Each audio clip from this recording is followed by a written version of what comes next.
Hey there guys, I'm back to another video. Today I want to talk about how the Man of Medan failed to meet my expectations. From the developers of supermassive games, the people behind Untitled Dawn and Hidden Agenda, I was relatively excited jumping into the Man of Medan. The studio announced the Dark Pictures Anthology late last year, with the Man of Medan being the first game in the series.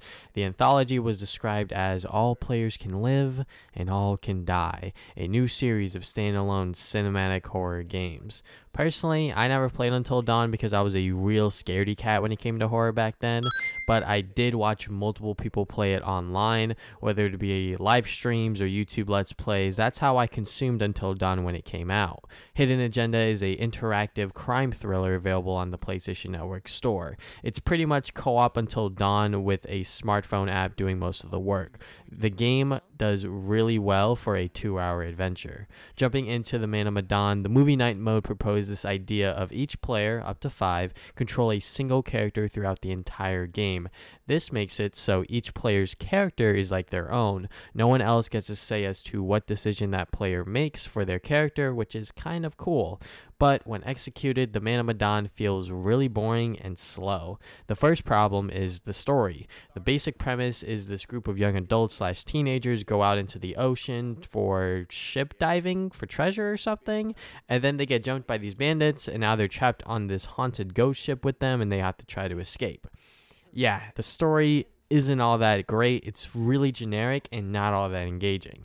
It's been almost 3 weeks since I played the game, and I don't remember any of the characters' names. They're all just very uninteresting. Like, they have their own like character quirks, but they're not like, you know, oh my god, I remember so and so from the Man of Medan. I don't remember anyone.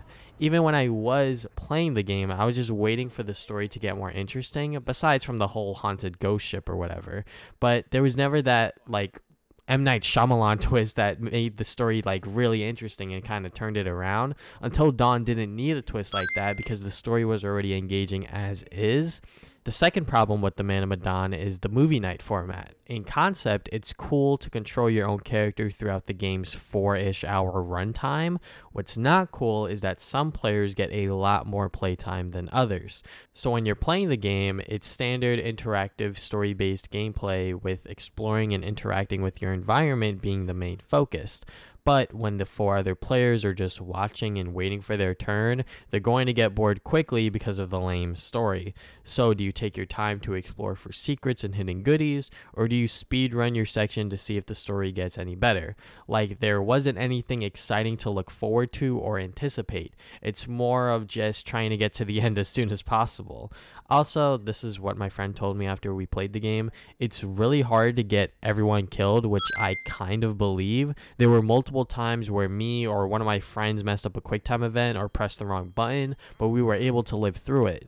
And Until Dawn, what made that game so interesting and fun to watch was not only for the better story, but because literally the smallest mistake could cost a character their life. The Man of Medan feels a lot more forgiving. I'm not sure if it's because of the whole movie night format where they want to give everyone a chance to play, but it really affected the engagement of the story and gameplay.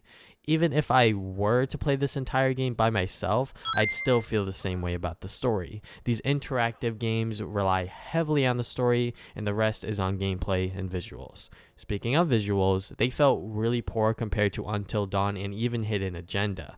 The character models don't look all that stunning, with environments not looking all too hot either.